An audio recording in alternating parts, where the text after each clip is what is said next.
د نبی صلی الله علیه وسلم په ژوند مبارک کې او د هغه په دعوت کې د اسلام یو سخت پړاو دا هم و چې کله د مکې خلکو سخت تنګ که او هلته د هغه ګرانه بیبي خدیجة الکبرا رضی الله عنها هم وفات شوه. د هغه تره ابو طالب چې کوم د هغه دفاع کوله هغه وفات شو. غمونه هم پرې زیات شو، په مکه کې مشکلات هم زیات و، دعوت نه چلېده. دا سوچ یې وکړو چې د مکې نه بعد د طایف خلک ډیر دي، دا ښار غټ دی، دلته به لاړ شم او دا به په ما باندې به هلته ایمان خلک راوړي او اسلام ته به خلک داخل شي. نبی صلی الله علیه وسلم دا ټوله مسافه وواله او راغلی دلته طایف ته. طایف کې 10 ورځې تېرې کړي نبی صلی الله علیه وسلم. دا کوم ځای کې چې موږ ولاړ دې ته د عداس مسجد وایي. عداس مسجد دا هغه مسجد دی چې نبی صلی الله علیه وسلم دلته ناسته کړې وه. 10 ورځې دلته وګرځېده او د طایف مشرانو باندې ګرځېده. بیا خاص کر 3 بدبخته ورونه وو چې د دې طایف مشرانو په ډېر سخت الفاظو سره د هغه مخنیوی وکړو او بیا پسې ماشومان ورپسې کړل، غلامان او ماشومان چې نبی صلی الله علیه وسلم مبارک حتی په خبرو باندې ردو بدو باندې اکتفا ونه کړله، ویشته. او روایتونو کې داسې راځي، تاریخ لیکلی دي چې د هغه د کیړۍ مبارکې چې وي هغه په وینو باندې سرې شوې، لمدې شوې.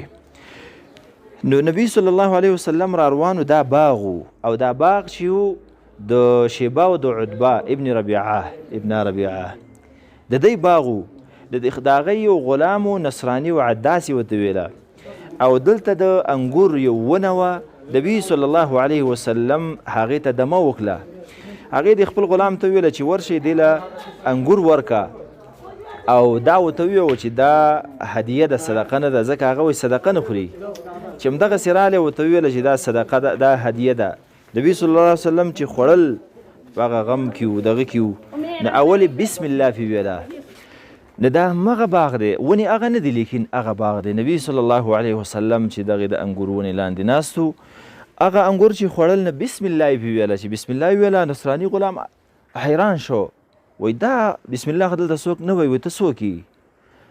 نو نبي صلی الله علیه وسلم ورته ویله ته څوک یې؟ وایي زه عداس یم او د نینوا نه یم. نینوا دا په عراق کې یوه علاقه وه. نبي صلی الله علیه وسلم ورته ویله ته خو زما د ورور کلیوالي. وایي څوک؟ وایي یونس علیه السلام. وایي یونس علیه السلام. وایي ښه، وایي ته یونس علیه السلام څنګه پېژنې؟ عداس ورته وایي نصراني. وایي هغه هم نبي و او زه هم نبي یم.